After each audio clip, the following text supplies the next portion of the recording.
Well, the foundation stones were laid in 1931 and the building was completed in 1933 as Battersea A, and it quickly broke all world records for clean power generation thanks to a ingenious system of removing the sulphur from the smoke that went up. The building was designed in part by the great Sir Giles Gilbert Scott, he of Bodleian Library, Liverpool Cathedral, Waterloo Bridge fame, and of course the red telephone box as well, the K9 telephone box. So work began in 1937 on Battersea B, but the war years intervened, and for a long time the power station operated with just 3 chimneys and was known locally as the 3-pin plug. But ultimately Battersea B and the Battersea Power Station as we all know it was completed in 1953.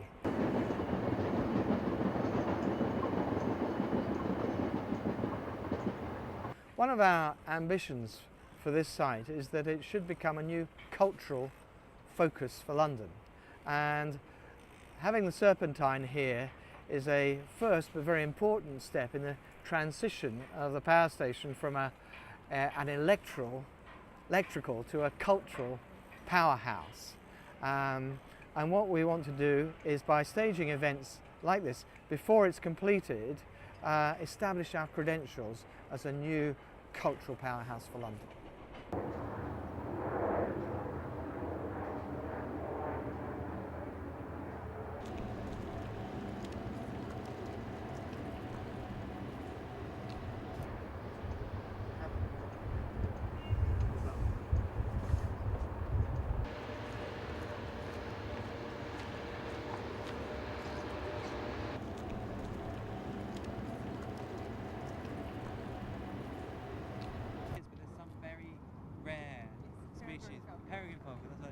He told you about it? Yeah. I think it's fantastic stories. It's completely holding up the whole redevelopment.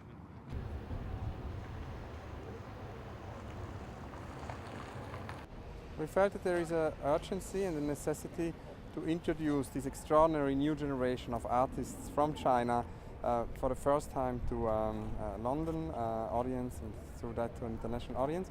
For this reason have developed an exhibition here for Battersea Power Station as a Serpentine exhibition involving moving image, film, video on the one hand, architecture on the other hand, and sound.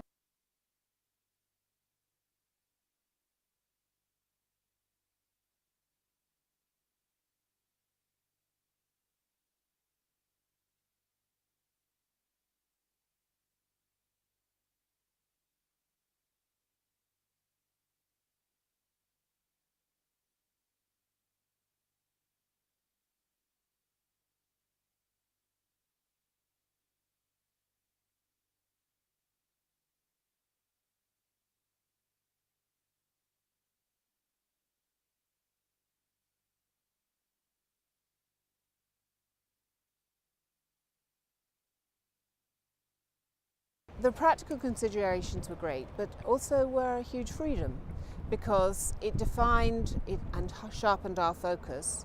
And as I say, we were able to play with scales. So anything from the Toyo Ito Pavilion, which was part of a Serpentine Gallery commission, part of our annual architecture commission, bought by the owners of Parkview in 2002, to things of small mobile telephones, plates and cups that are sold in the shops, to cinema scale images that are displayed in the power station itself.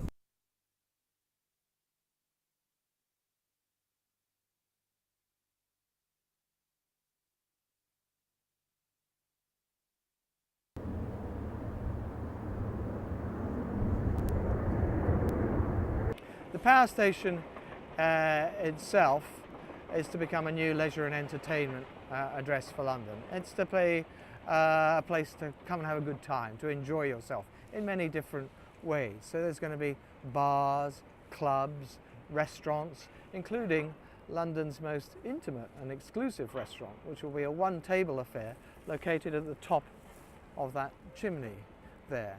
There'll also be cinemas, and within this central boiler house area will be a platform for events.